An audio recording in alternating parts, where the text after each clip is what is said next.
Today we're going all American, the Cadillac ATS-V, the top sports version of this mid-size sedan. We've earlier reviewed the ATS in a normal version and as a coupe. You can also check out that review later on, linked in the video description. Today about the ATS-V as a sedan, most performance there is for this very car. And in exterior, interior and in the driving experience, we'll cover all that on Autogefühl in full HD, full screen and full length. Let's go here with Thomas with this review.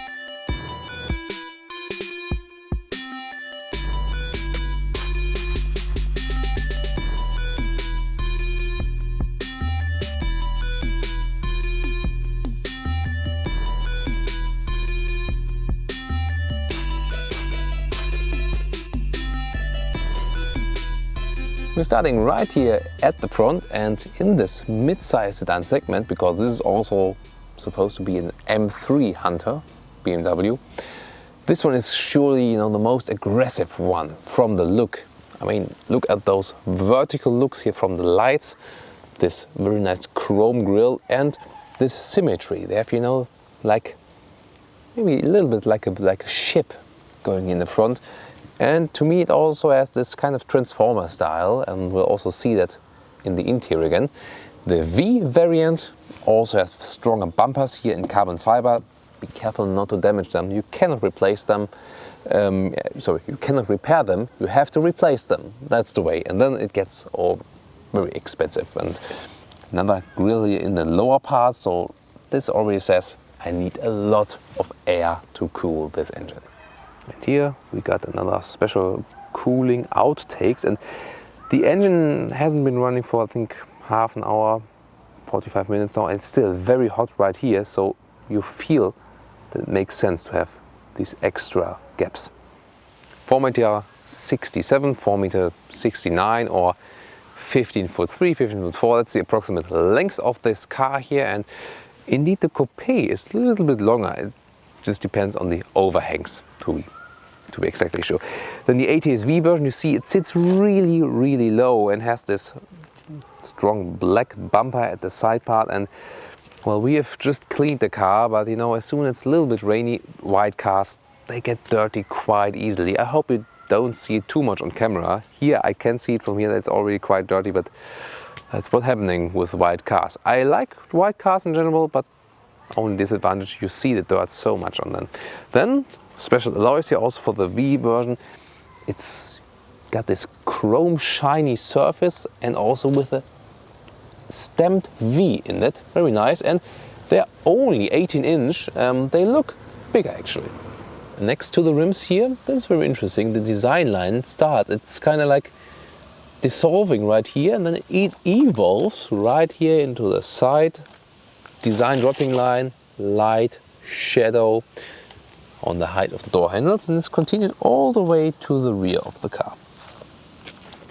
And the rear, the V version, features here a huge rear spoiler, and again integrated in this symmetry here. It's a really interesting concept.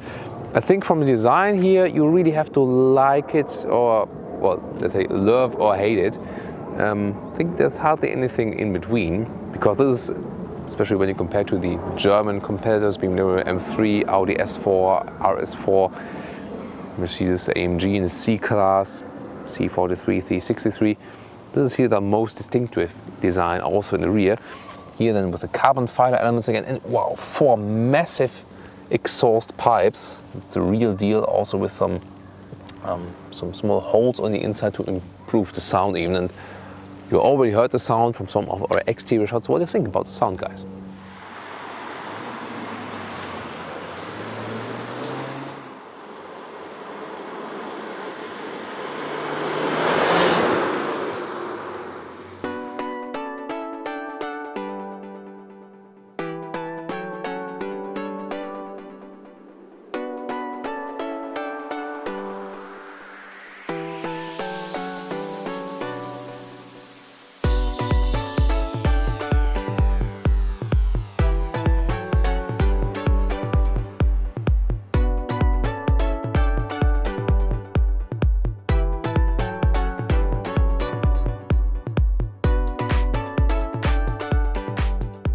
This is the car key.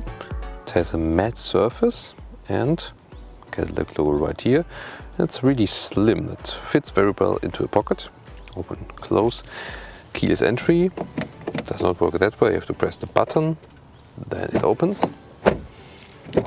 Solid door closing sound. Let's get inside. And the V version has some sporty elements. For example, those carbon fiber inlets here. I'm not sure if it's real carbon fiber, but it looks really good and high class. And also the door handle here, real metal. The buttons here are pretty solid as well. Nothing special, but also nothing bad in particular. What is interesting that here, for example, at the inside, they have even softened up the material right here at the inside of the storage space, even to the very bottom. And that's, I think, quite nice. Then let's step towards seats, steering wheel and so on. Here, my favorite steering wheel covered in Alcantara. You spare the leather and also you get a good racing grip and also comfortable handling.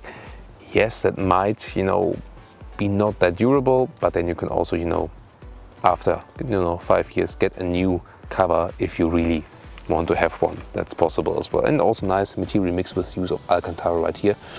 Really like that. The seats as well are covered with Alcantara on the inside, or microfiber in general. Recaro seats, those are optionally.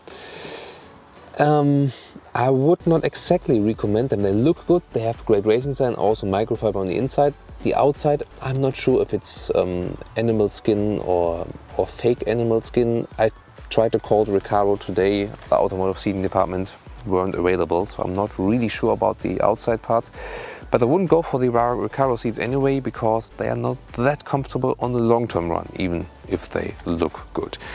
But what is also nice with the steering wheel, that you have the same styling from the exterior from the front wheel also here on the steering wheel area, so that all fits together. Let's now get inside.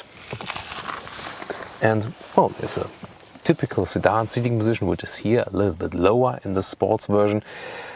The Recaro seats, they have a lot of adjustment possibilities. For example, the side bolsters. Also here you can, make them a little bit slimmer or more wide. Also, electric lumbar support is available here, and you got a relatively normal car feeling here. Besides that, the car is a little bit lower. I think that's good, because then you can combine sportiness and comfort. But again, even more comfortable with the normal seats here. Everything than that, I think we'll take a look at the cockpit overview. And here it is. And what is interesting, especially the middle console, because here we got this symmetrical split we also see in the front grille. And always when I'm looking at it, yes, I have to think about Optimus Prime. Don't you do so as well? It has this, this Transformer style somehow. And it holds the truth to that, partially because you can get this secret storage space. You can put your mobile phone there. There's also a USB port in there. Then you can store your stuff. And I didn't know about that as the first time we tested the ATS in general, not the V version. And one of you guys told me that, so thanks again. And it's really hard to find the control mechanism to put it back, and this is the way it works the best if you touch it at the edge. Then the rest here, what is also interesting, that you got this split line here between the microfiber, and this should be then full leather part. Yeah, I'm quite sure about that. So very good from the build quality here. Also here, real magnesium is used around the shifting pedals. As I said, the great Alcantara steering wheel, and makes a solid impression here as well. Those buttons here are illuminated. And then the instruments, we'll soon take a look at that one in detail. And also nice with the Alcantara automatic shifting lever.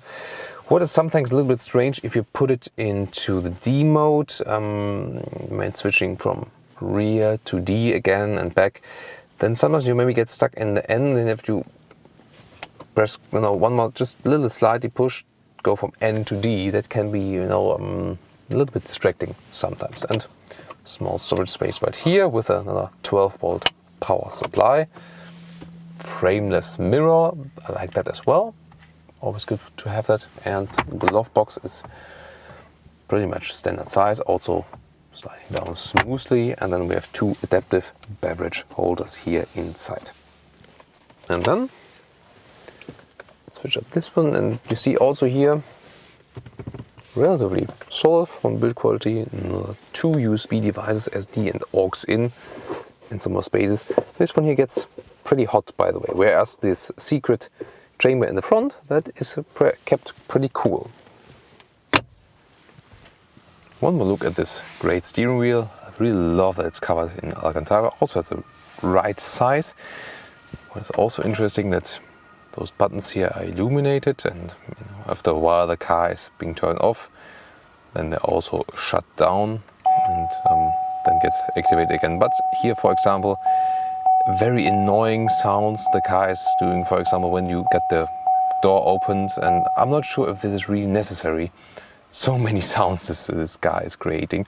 The left part is for the cruise control, for example. Also interesting for a race car that you can deactivate the stability control on the steering wheel. And on the right side is, for example, the sound control, or to select something in the instruments. Head-up display with good controls, because like this and this you can adjust the height of the head-up display, and here change the info you want to see in there, and also the brightness. And there it is. The engine has to be running for that, and this is what I meant. Change the height very easily. Then what infos you get there: RPM meter, speedometer, radio info, and so on. And then also about the brightness. Very interesting and a really nice system. Good placed head-up display as well. And it's interesting that with the ATS-V, they tend not to integrate so many assistance systems than with the standard versions, although the car is more expensive. But you know, they say, okay, this is a racing car, maybe people don't want so much assistance systems, but here, the head-up display, I think this is one extra you can very well go for and will not regret it. And the normal instruments, left side RPM meter, in the middle one speedometer, right side fuel and stuff, and in the middle one you get a smaller digital screen where you can also get the phone or radio info, or also some navigation, or also the digital speedometer. Climate unit and infotainment system. There are no real buttons here. Even this, that's no buttons, and funny thing is that just separates it, and then you also hear that like clock. It's some kind of vibration, and you even feel it kind of everywhere in the car in the front. It's really interesting. Also when you're going here, for example, the heated seats, or the volume can be clicked here, or you can also like scroll it. Like this here, this is also possible. Home button right there, also for controlling the size of the vents. It's something very different. It keeps it relatively clean. I'm not really sure if I'm the biggest fan of this controlling concept. Well, it has advantages and disadvantages. Let's take it that way. And there was this secret chamber behind us. When you want to plug in the phone that I want to mark in, you really have to have tiny hands to be able to. Then the phone is plugged in, but it's really narrow to get the plug in there. Oh, there it is. And then let's move on to the infotainment screen. For example, let's check out the GPS system. Basically, it works smartphone-like, that you can also zoom in and out, like here, but you see it has some very laggy reaction time, so it takes a lot of time. Visualization is also a little bit outdated. And shortcut, for example, for connecting phone, iPhone, that's funny. Whoever that was, our German viewers will maybe understand that jokes. You can also connect it to the Bluetooth in here or a pair device. That's fairly easy, no problem. Then, for example, the audio for the radio, and you can also then set media, or if you stream your music via Bluetooth, just to cruise around a little bit for you. You can pick radio stations right here. And when the engine is turned on, then also the climate option is available, that you can hear and deactivate or activate the AC. That's not possible in the lower part. And then you can also change the temperature here, but you still get the buttons right there. And the rear view camera, there it is. What is nice that both of the mirrors and the side mirrors, they flip down, that helps as well. And then the rear mirror screen, well, it's filling the whole screen here, but you see the resolution could be exactly better, and it's also pretty much looking downward, so it's more focused that you don't touch anything at the rear part, more than seeing more what's behind you. What about the rear? See here, also solid and pretty long door. We got the sedan version here, which is strangely a little bit shorter than the coupe version. Also the same great interior styling we see in the rear as we see in the front. But if you have a tall driver like me, 1.86 m or 6'1", you already see a part of the problem with the... Oh, yeah. I didn't plan this one. I want to tell you about another problem, but this is problem number 2. It's really hard to get in here without hurting your head. You see, you know, that's really what I'm doing for you guys. I'm really getting hurt myself, just for you, just for the Autogefühl community. Yeah, I know, some of you will rewind it and play it 5 times over again, but be my guest, it's okay. Yeah, and that's, you know, the big disadvantage, especially with those sport seats. There's really hardly a good package with this car, meaning, you see, I hardly have any space left here. It does still work for 4 adults, but not that comfortable. You see my head is kind of gone now. Hello, I'm gone. My hairs are touching the ceiling, but you know, so I do exactly fit in here. Not very comfortable with my feet and also with my knees, but you see, shouldn't be too big when you want to fit here in the rear. In the rear you also have a 12-volt power supply and a real plug-in station, and even without an adapter my cable here works, and also that's good if you want to charge a MacBook or something like that in the rear. It's possible, and also with other plug-in devices, so it's a really good solution here. Then you can pull down this middle armrest, and it's not that easy to sit for me. Then here it's like a zombie sitting then. Velvet shoulders and some more space right there, and there's also a ski hatch available, then you can reach the trunk from there. Other than that, you can also flip the seats. It's only possible from here, and well, you have to really work to get in and out of the car here, right here. So really not too much space. That wasn't me, it was no fart, that was a seat fart. The seats fart when flipping, that's the animal skin. So there it is, the 2/3 of the one of the other. There it is, and there we got this trunk. You see, not too much space here, sedan-like. You're limited in the height, definitely. And the trunk area, you see, it is limited as it's a sedan, but at least, well, it's a little bit more versatile than the coupe version, as we can easier access the rear that we have seen, and that we're really limited right here below this cover here. Just some more space for first aid kit and so on. Fixation possibilities right here and here. It's a little bit cheaply done, this cover here. And then let me close the trunk. Do it like this, and you can always also touch the massive rear wing there and open it right there. That doesn't make a too solid impression, just ordinary.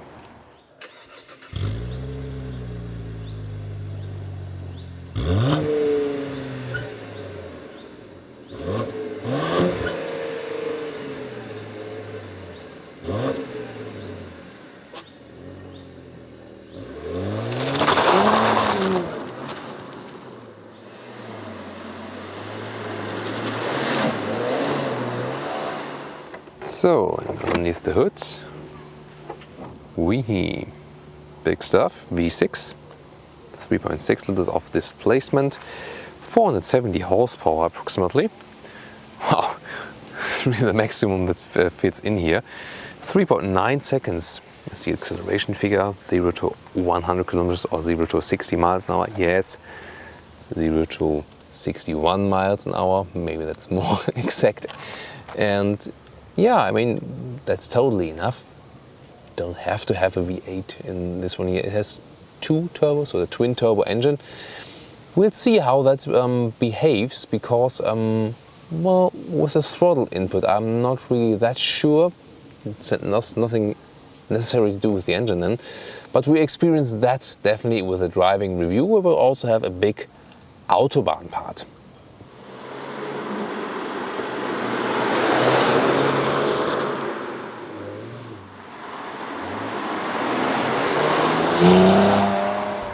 Welcome to the driving part, ATS-V. And unfortunately it's raining at the moment, but that's also interesting because with a lot of powerful sports cars you might face some problems because you have so much power on the rear axle, then it's raining, and what will you do? And therefore it will be very interesting how this car will also behave in some rain we have right here now. We're going to talk about the different driving modes, going to cover city riding aspects and also Autobahn aspects. And we have first a small short part of our Autobahn where we drive, you see, at a normal speed, also about cruising speed, and then we also have a part of the Autobahn where we can cut loose and show you more of the high performance of this vehicle, where this engine is also belonging to. So it starts here in the city, and also when it's raining outside it's very good to rate the sound insulation, and so far we feel pretty cozy in here, so I really can't moan about the sound insulation, especially also when, you know, when the cars are passing by.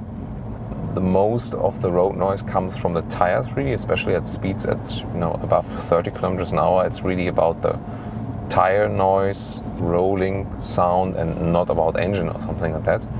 Except you have the Cadillac ATS-V, then maybe the biggest sound can still be created by the 4 exhaust pipes we have in the rear there. So being in city and in traffic here, and I think that's always a good thing about those cars here in general, which are not true sports cars, but which are based on normal cars. And well, from their handling and from their power, you can say they're true sports cars, but they are not built primarily as sports cars, as they are based on a coupe or on a sedan version, as we have here the ATS-V sedan. And the initial question was also, can it beat a BMW M3? And the good thing about both of those vehicles is that you can drive them in, you know, normal everyday driving life. You know, I've met, for example, a guy selling real estate once, and he was driving an M3 and says, yeah, you know, I can't really buy a true, like, very evoking sports car, because then my customers will say, hey, you make it far too expensive anyway, and you're getting all the money. That's, by the way, the park distance control, which was activated by the motorbike in front of us. That's still a lot of distance that's getting activated. Interesting. Yeah, so the real estate agent said, oh, well, you know, we got the M3 because it looks rather elegant still and all it has the power I would like to have. And here that's one difference with the ATS-V. People are more looking, it's more unique, it's more aggressive in the styling in general, the ATS in general. And then the V version also, if you compare it to the M3.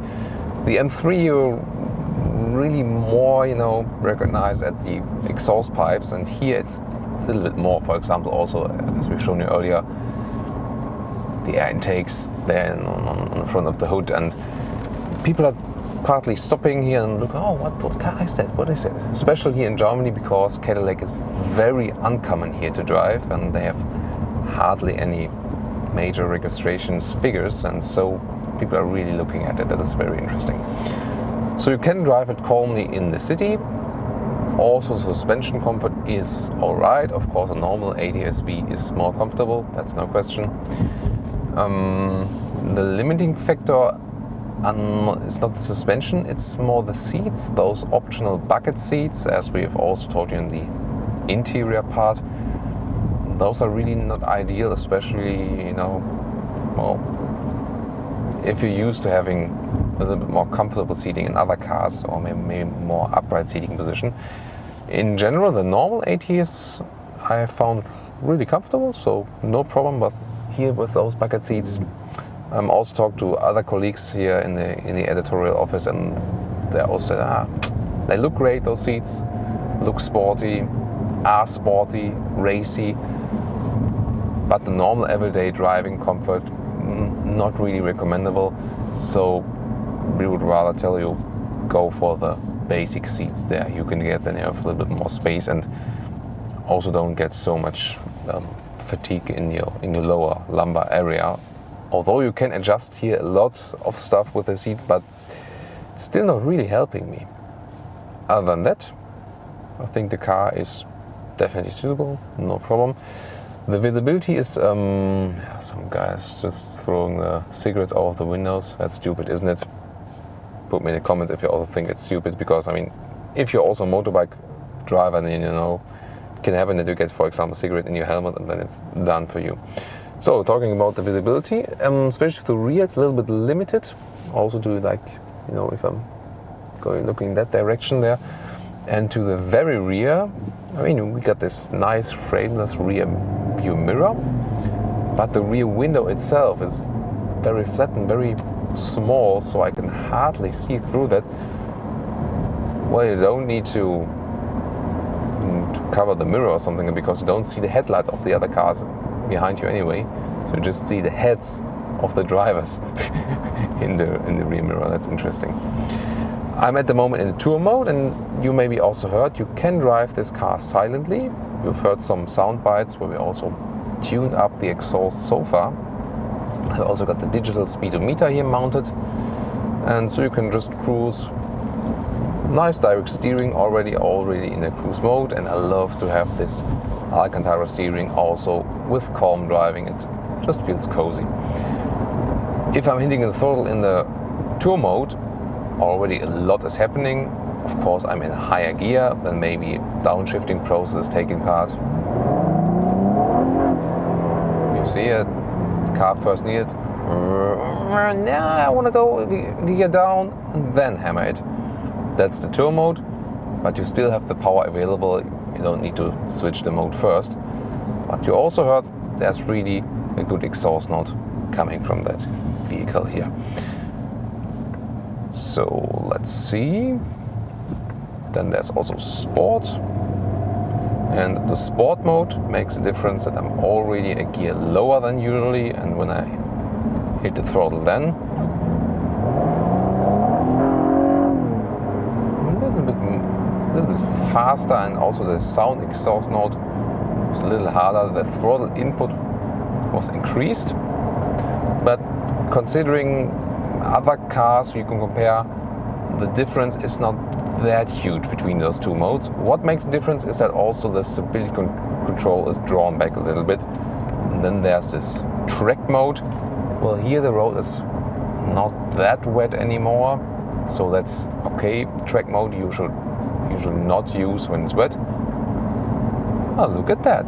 They have installed a new speeding camera at one of our usual testing routes. Evil. We won't forget that. This means war. However, back to our review. So we are approaching the Autobahn part now, and I'm now on the track mode. Then you can also listen to the difference, also feel the difference together with us, what happens then. So, let's see, I hammer throttle now.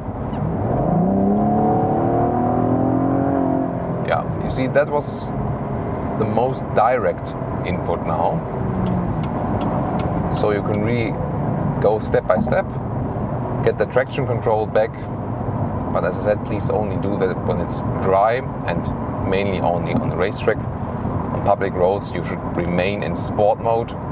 And snow and ice mode would also be available. Then the throttle input is really reduced, that you can better drive in slippery situations, because remember, the ATS-V is still the rear-wheel drive sporty stuff. Yeah, I said stuff. I know some of you guys knew what I else wanted to say. You can also get it with all-wheel drive, the other ATS versions, so if you more prefer that, that is also possible. Then before we come to our really high-speed Autobahn part, and I think it's looking good, guys, because the road is drying out a little bit.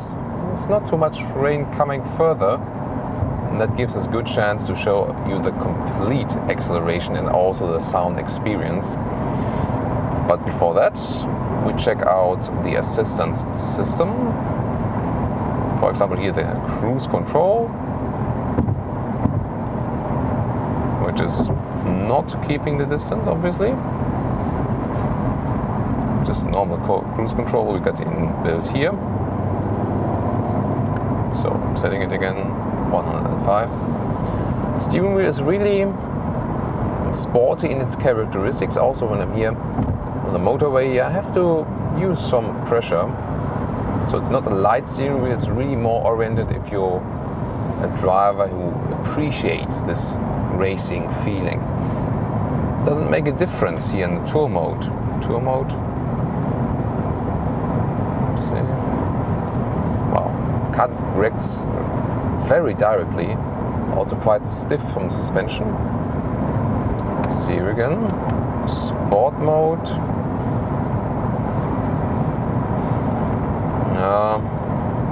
Not too much of a difference. Also suspension-wise, you don't realize too much. It depends on the car. We had cars where it made a lot of difference between those driving modes. Here it's more about the throttle input, at least as I'm feeling it. For example, with the Mercedes A-Class AMG 45, with the facelift, there they had a really big difference, also suspension-wise, if we were in comfort or in this sport AMG mode. They've extended the span. That was interesting. Big span here, but here not that huge difference between the different driving modes. But you know, you'll be just fine usually with the tour mode. And of course you can always use those hand pedals here. Shift down, for example, here manually. And then, and then you can shift yourself down, and then you're already in the right gear to use the right acceleration. So that's fine then as well. It's a lot of fun to drive the car, definitely. It's a very agile car, and in general I like it. Oh, you have to hammer the brakes pretty much. So the brakes are really rather stiff. You have to get used to that. It's maybe a security issue because a lot of guys they don't hammer the brakes enough, and that sometimes then causes problems. So I'll go to the sport mode because you know, track mode should really just be on the racetrack then.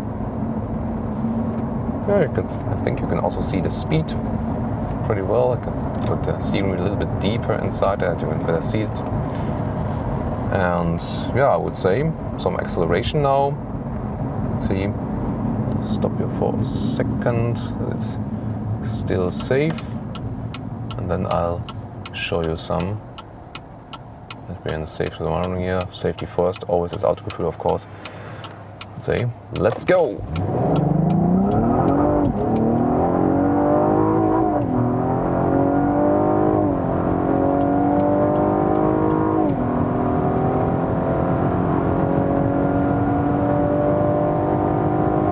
Okay, and that's 200. Feels relatively good and safe. Of course, sound is, well, I have to raise my voice now, but I think it's still okay for 200. Car feels relatively stable. The road is just a little bit wet, so that fakes the result just a little bit. What was interesting, I think if you just rewind this acceleration, so from what we have felt is we had cars that felt more extreme in acceleration, so I felt it was relatively harmonic, but not as harmonic as, for example, let's take our last big performance car, the Audi RS6. There, because the car's heavy and also had the all-wheel drive, there was even more harmonic from the whole acceleration. Then what was interesting, as we have the rear-wheel drive and you know those 470 horsepower just on the rear axle, even though we're just in a sport mode, you know, I had some wheel spin, you maybe heard it also, wheel spin in the front. And what was strange, this here with the automatic transmission, so it didn't shift manually, I think, was it third to fourth gear, guys? I'm not sure. I think it was third to fourth gear. It was, I wasn't really satisfied with this transition. So we had one shifting transition that was a little bit,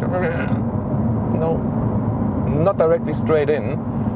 Not so sure about that. We'll go the way back again to show you another great acceleration then. Maybe we can experience it again. Maybe we can replicate that. But of course, in general, also great sporty feeling and also a nice sound. And I really have to say, meanwhile, when you're talking about engine sounds in general, there are some nice sounds left with great sports cars. I think it has still a justification there if you want that as a niche car. But other than that, just in any normal petrol or normal diesel engine, I could also live just with no sound then, because if you've driven an electric car and also appreciate this silence, then you really have to think about, okay, what's the use if it's not on a special purpose as for a sports car here. So that's how I think about it. Meanwhile, or what's your opinion? And put me that one in the comments. And again, here also a good switch again. I can also go back to the tour mode then. This is what those cars are good for, that are based on normal mid-size sedans. You can really, cut loose, but you can also go back to rather calm and silent mode and you're still fine. And I think that's also was really good here. As for the consumption, we did this acceleration here now. So the figure here says that we average 13 liters, but that was with this acceleration action now. So my realistic approach would be more towards 11 liters. Here from past ride with this car, it also says that the best ever average consumption was 6.8. Not sure how that can be reached. I think that's not really realistic. So I'm not sure. Maybe one of you guys also has an ATS-V, then put me your average consumption in the comments. My, reality estimation would be something close to 10 liters. Oh, what was that? Some strange noises sometimes. Yeah, and so I'll put it back to the speed mode, that you can also see the speed again. In general, as I said, still a cozy feeling here now. The rain is starting to pour down a little bit more. Overall good stability. The question is, of course, if you, for example, compare to other sporty mid-size sedans, so the C-Class and the AMG 43 or even 63 version, BMW M3, and also the Audi S4 or the RS4 Avant. Well, where is this vehicle here? Yeah, I mean, the styling is of course different, but we're here in the driving part, so what is about driving? This one here, you will also see that when I'm trying to turn the car now, it feels like it would have a turning circle of a truck, seriously. So that's to me a negative thing. So at lower speeds, especially the BMW and the Audi, you see right here, I'm not even sure if I make this circle here. And this was the second aspect. So first of all, turning circle not that good. Then second aspect, the throttle input is really drastically, so you cannot play with it very smoothly. So you press it also just in turbo, and then you maybe seen on camera, I got a sudden push there. And I think in this case, the German manufacturers for the driving, they are a little bit more refined and harmonic. This one here more plays, you see, like the evil brother. So more aggressive in riding. Feels a little bit more like you would be a little bit less in control, and that can be appreciated or depreciated. It depends on some guys say, okay, maybe an Audi S4 is too boring to me, then this one here maybe has more emotional character. Or you maybe say, I want it a little bit more refined, better control, calmer. Then maybe the Audi S4 would be better for you. So it really depends on what's your preference. And so from the agility and racing and being in perfect control part, I think I like the M3 and the S4 best, probably. From the comfort part, I like the Mercedes AMG models the best. And so from the aggression and emotional part, this one here is leading. That would be my short conclusion about that. Now I'll show you another acceleration, and it's starting to rain again, therefore we'll be a little bit more careful and stay in the tour mode, because then also the stability control will keep us safe, that we don't have too much wheel spin and so on. This is also interesting if you don't start from 0, but also just in the middle part. For example, at 100 and then accelerate, what happens then? And also will be interesting if we're in a tour mode, in the hammer throttle, will we have wheel spin as the road is a little bit wet, or what is the stability control doing? It will also be interesting. So let's just clarify our freeway. No one behind us, no one coming from the side, no one in front of us. Let's go.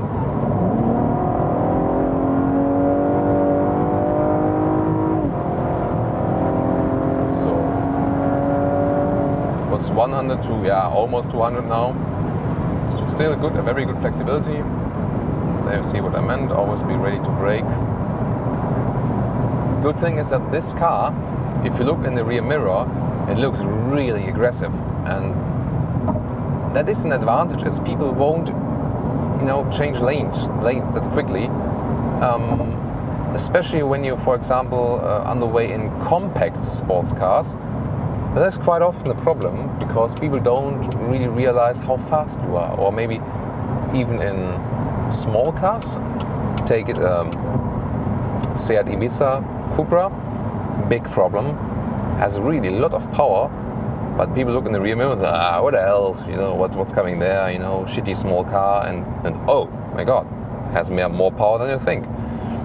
Here you're really very well respected also when you're seeing it in the rear mirror, and that can of course be an advantage, also maybe sometimes a safety issue then more about the agility, really great in the corners. Also look at here, when you're going right and left, you have very good control. Also has a very natural feeling of the steering wheel. You don't have too much support, as I told you earlier, so if you appreciate a rather pure racing feeling, also from the steering characteristics, that's definitely the right car for you. So overall, I think also from the driving part, Cadillac really has a very highly competitive product here, and it's definitely a good fun car to ride, and also with a great performance, of course, with its own nuances then. And I mean, even just in the tour mode, good thing is you can always shift back. There was always, I think, 7th gear or something like that, so really fuel saving then, and you can always have some fun. Go back, for example, back to 3rd gear. It's always funny when I look to my cameraman on the right seat and just see yeah, it's really like, I hate being on co-driver seat, especially on the racetrack. I try to keep it rather calm here, because I can hold onto the steering wheel, and I know at the moment, my brain says, okay, foot is going down the pedal, acceleration in the front. I know as a cameraman on the co-driver seat, it's not that easy then. 2nd gear, watch out. Blam. Really nice. What do you think about the sound? I mean, we also heard it from the outside, but I think also from the inside, it's really nice and attractive sound. This is also nice if you shift down. Want to hear that again? 3rd, 2nd, again. 3rd to 2nd down again. Maybe let's see if that changes when I'm in the track mode. If it's any different than. So 3rd to 2nd in now.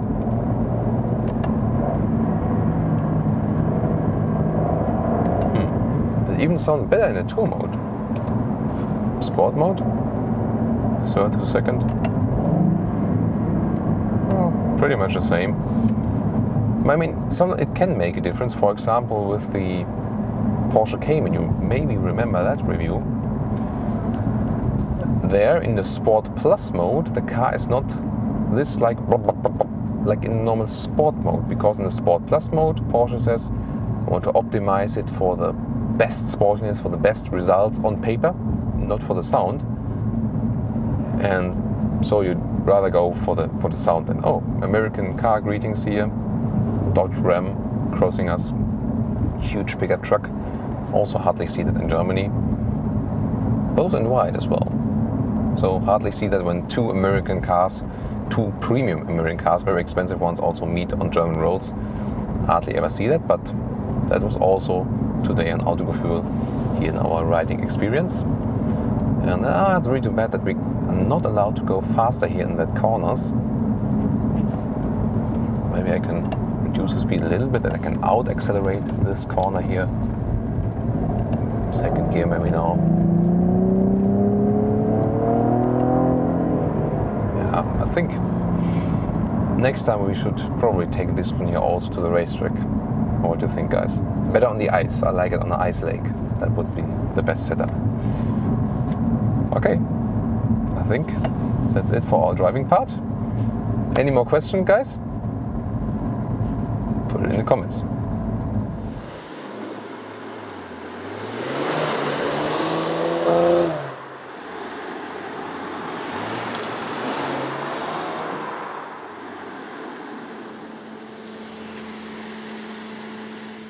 And now the conclusion, Cadillac ATS-V.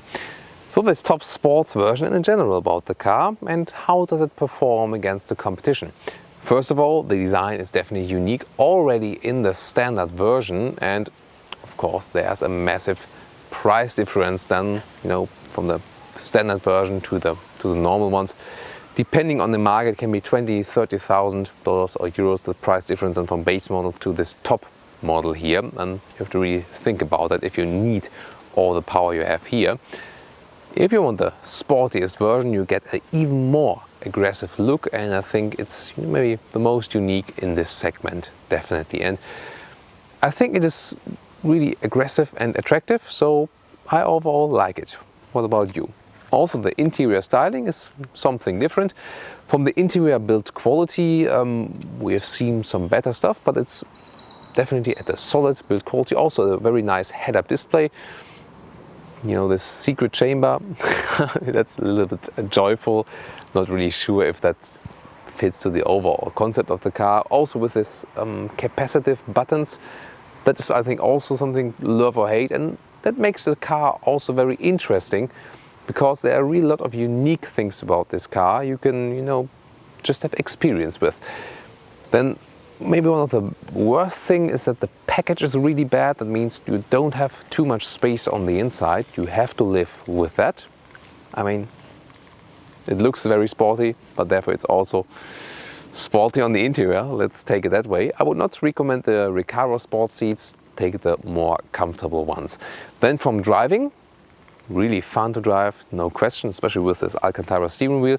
Sometimes I'm not sure if you realize it in the driving in the driving report, or also when we did the outside shots and you listen to the acceleration when I was around the corners. There are some situations when you don't really work a lot with manuals, and no matter in which driving modes you are, sometimes happen that the throttle input is not really that well fitting. So with the other performance cars I've tested here in the mid-size segment, I had a little bit better connection from throttle input to driving feeling and to the connection to the road. Here it sometimes felt like the car would be failing it a little bit to shift down a little bit faster and then really set in the power. So here my recommendation, if that is very important to you, you have to use the manual shifting pedals more often. That will definitely improve the situation. The power output itself is really good, and here also combined with the rear-wheel drive, really for the sporty experience. You can also, when you want to deactivate the traction control, really spin it around the car. We didn't do that on the normal road surface today, just for security reasons, of course. So I think I gave you a lot to think about with this car, and I'm looking forward to your feedback, guys, here on Autogefühl. your #1 resource for in-depth car reviews and your #1 community to discuss cars with Thomas. I think I forgot that in the beginning this time, didn't I? See you at the next Autogefühl review, guys. Thank you.